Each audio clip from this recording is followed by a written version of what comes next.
ना बोले जही विधि नाथ हो यह हित मोरा। हे भगवान, जो आपको ठीक लगे, जिससे मेरा हित होता हो, वह चीज मुझे दे देना। और भगवान से कुछ भी नहीं मांगना चाहिए। बोले मांगना और लेना देना तो व्यापारी का काम होता है, भक्त और भगवान में लेना देना कुछ नहीं होता है। तो मन की कामनाओं को लगाम रखते हुए महाराज मनुष्य क्या किया है, वो तो जो है उसके मन आए तो कुछ भी मांग ले, वो तो चलती नहीं है ना हमारी। नहीं तो अगर भगवान सामने खड़े हो जाए, कहीं मांगो क्या मांगना है, तो कोई नहीं कहेगा कि भगवान हमें भक्ति दे दो। सब यही कहेंगे कि महाराज ऐसा कर दो, वैसा कर दो, इसको नौकरी लगा दो, मेरा एक प्लॉट और हो जाए, मेरा एक मकान और हो जाए। बस ये छोटी छोटी चीजों के चक्कर में ही हम भगवान को भी के भी महत्व को नहीं समझेंगे। तो भगवान को मांगना ही भक्ति है। जैसे हम सुबह संकल्प करते हैं और संकल्प करते समय महाराज कितनी चीजें मांग लेते हैं। बोले अप्राप्त लक्ष्मी प्राप्त्यर्थम, प्राप्त लक्ष्मी चिरकाल संरक्षणार्थम।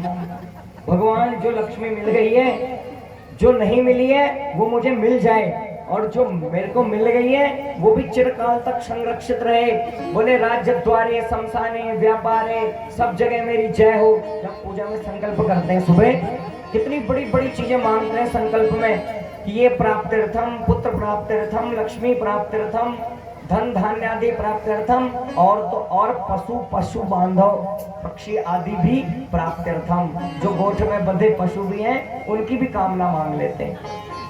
कोई भी भगवत प्राप्त्यर्थम, भगवत प्रीत्यर्थम, श्री सीताराम चरण कमल भक्ति प्रीत्यर्थम, ऐसा संकल्प कोई भी नहीं करता।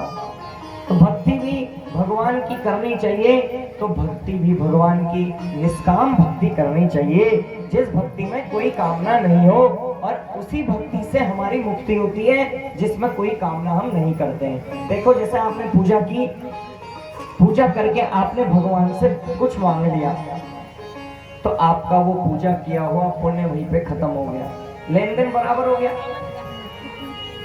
हमने सुबह से शाम तक व्रत रखा और कहा हे भगवान तू ही देखना, हे भगवान मेरा ये अच्छा कर देना, मांग लिया, तो भगवान ने जो पुण्य है वो तो तुम्हें मिलेगा ही, आज नहीं तो बाद में मिलेगा, 3 पक्ष में मिलेगा, 3 महीने में मिलेगा, अधिक से अधिक 3 साल में मिलेगा। लेकिन वो पूजा जो तुमने की महाराज, वो पूजा का फल भी खत्म हो गया, लेन देन हो गया ना। भगवान से मांग लिया और भगवान ने दे दिया, उसके बाद पुण्य खत्म। और अगर भगवान से भगवान को मांगेंगे तो ये सबसे बड़ी चतुराई है। भगवान को भगवान से मांग लो तो भगवान अगर मिल गए तो फिर क्या चाहिए। तो ये चाह जो है लगाना बड़ा मुश्किल है।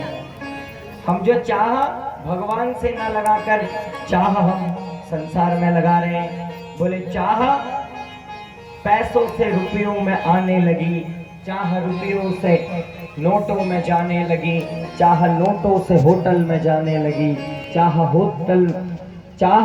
होटल में बोतल खुलाने लगी, चाह क्या क्या न करने कराने लगी। ये चाह बड़ी खतरनाक है, ये तो धीरे धीरे बढ़ती है। बोले पहले पैसा आया, पैसे से रुपया आया, रुपये से गाड़ी आई, फिर मोटर से होटल में जाने लगी, होटल में बोतल खुलाने लगी। ये चाह क्या क्या न करने कराने लगी। बोले चाह जी से लगी जी जरा हो गया, चाह हरी से लगी जी हरा हो गया, चाह उनकी हमें हर दम चाहिए, अगर वह हमें चाह ले तो फिर क्या चाहिए। तो क्या मांगना चाहिए, भगवान से भगवान की ही चाह हमें मांगनी चाहिए। तो इसलिए भगवान की व्रत का विधान बताया और कहा कि उद्यापन का क्या नियम है, इसको भी सुन लो। कहा कि त्रयोदशी के दिन एक बार भोजन करना चाहिए, तब चतुर्दशी का व्रत रखना चाहिए। और अब कह रहे हैं कि आओ मैं तुम्हें शिवरात्रि व्रत के इस प्रसंग में एक दिव्य व्याध की कथा सुनाता हूँ। कैसे भगवान की के पूजन करने से एक व्याध भी जो है भगवान की भक्ति को प्राप्त कर लिया। बोले शंकर भगवान की।